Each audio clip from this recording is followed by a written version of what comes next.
ụmụnne na-ege m ntị, ọ bụ niile na na vidio market ị ga-afụ headline isi from Punch News also that na Tinubu Subsidises Kidney Dialysis costs by 76% in federal hospital. Do you understand me? Amala m na ekwu ipo na lai our federal hospital mana ọ ga-amakwa mma ma ọ bụ na ọ dịgo like that. Mana the reason nji eme this video nwanne m because it's better na yaro the kidney issue here. Do you understand me? According to the news also that na the new policy approved by President Bola Tinubu reduces the price of a single dialysis session from an average of 50,000 to a new subsidies rate of 12,000 naira. Do you understand? So eGFR 50,000 an average 50,000 kg dialysis na Nigeria na one session.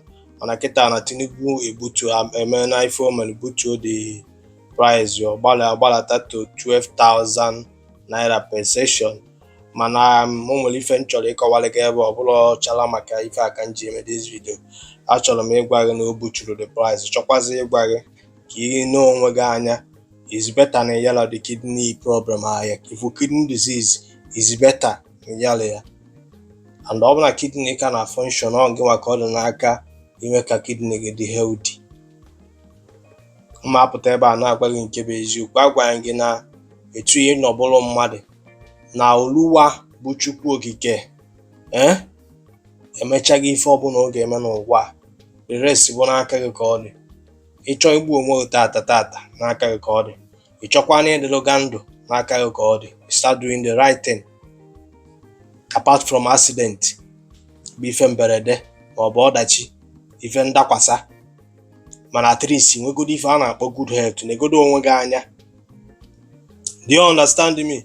And that's not the hospital the thing the gasiniano bụ ebe gasili all the federal hospital gas also no one ebe also no UCH Ibadan and the LOUTH Lagos and the FMC Ebute Meta Lagos and the FMC again Abeokuta, FMC again Jabi Abuja and the FMC Owele Igotago and the UMTH Medugili and the FMC Azari Igotago na ma nke Bauchi o ATBUTH Bauchi Igotago and the UBTH Benin and the UCTH Calabar. Ebe akita na ebe ọ ga-abụ ije azụ enwe kidney issue. Do you understand me? I make dialysis ebe ọ na-akpụ 50,000 mana 12,000 ka ya na-akwụzi. Our kidney is faster growing in our society. Do you understand what I'm saying? The reason in generally give you the key no. You get my point? First of all, go to hospital. Go to hospital. In our water, gown ogu, jenene ya eGFR. Do you get my point? Or when ya eGFR they call below 90. Any they sure that ni nwere ife na kidney issue.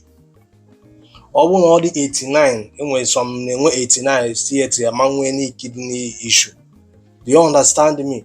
Another kwala that below 90 afọ. Hey, ọ bụ na ijere hospital ka ịnọ onwe gị anya.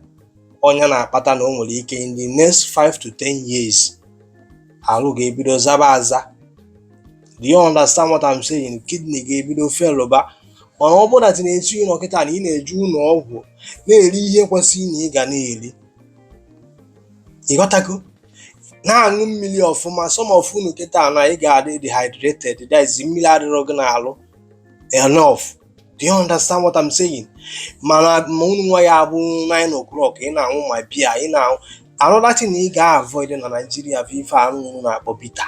Onwere ihe bitter dị healthy na Nigeria. Ibunyezine ya liver ibu because once ị na-etijila alcohol ọkwa liver gị bụ ife na-asọfịa. Ka m kọwara gị ife mara, let me show you this thing. Ihe awụ mmiri dị ya, ihe 1.5 liter of water. na ma nwụrụ ihe akịta ị na-afụ ebe opekata mpe na ma nwụrụzie mma nwe ife atu every day. Do you understand me? 2 ye bụ 3 lita. Mana ọ bụ na ịṅụ mmiri etu si aṅụ mmiri, ana m aṅụgodo ife aṅụ opekata mpe ya bụ nnọọ ya bụrụ kedu afịa bụ 3 or 2 and. Do you understand me? Na-aṅụ mmiri ọfụma, ya brain n'idiri mmiri, liver gị n'idiri mmiri, kidney gị n'idiri mmiri, heart gị n'idiri mmiri, blood gị n'idiri mmiri. Mara ụdị ife ị na-eri. Star onwe eji ị ga-agbagotebe kwụsịnata ị na-ata ma white bread, kwụsịnata oke red meat, oge ọbụla ị na-ata nkwọbi, oge ọbụla ị na-aṅụ biya, oge ọbụla ị na-ese siga. Nekwa onwe gị anya. Ndị Igbo sikwa na mkpọmkpọ ndụ ka mkpọmkpọ ọnwụ mma. Mma agwa gị nke bụ eziokwu. Lukati ife Okwuluọra na-ebugharị ndị kidney problem ma ụmụazị. And ọ bụrụ na ị madata na papa gị ma mama gị yara kidney, na onwe gị anya, the chances na gị nwa gị anya o nwere ike ọ bụrụ na ife dị na lineage ma ọ genetic something. Na onwe gị anya, some of unu bụ kịta na kidney stone na-akwụgharị. Kwụsị ịṅụzi painkiller. Ịlụ ọrụ take kene rest na mmadụ ka ịbụ na eburu ọjake. Ọ bụrụ na Tinubu buturu ketara price ya bụ the problem. Ihe nji emere gị video no is nke ịhapụ ya the kidney cha. Maka na ndị Igbo si na onye zobe ọya ezobe ya. Kidney abụrụ ife na-egbu mmadụ ozigbo. Nwere onye ya awọ dakwasa gị today kịta ana ya ka o tipịa gị sharp. Yotago. Some of unu wakita na-enwe that develop kidney ga na-develop osi from 90 or drop to 89, from 89 afọ na-agbatu, and ọ ga na-enye gị symptom, nye gị sign na something is wrong. Ikwechili o mee ka oyi ya na-atụ gị si n'ọnụma mara eri, ije ụlọ ọgwụ, ije na pharmacy, ije misita ọgwụ nwụọ, ọ gbakwa gị nkịtị na onwe gị anya. Akwa ide ndị Igbo kpata ego. Ndị Igbo si na aghara ndụ kpaa akụ onye ilelie ya. Ekenekwe gị nwanne nne gị ntị. Emesịa, anyị pụọ m share this video. Enwere ụmụnna ya oge nyere aka. Dodelu.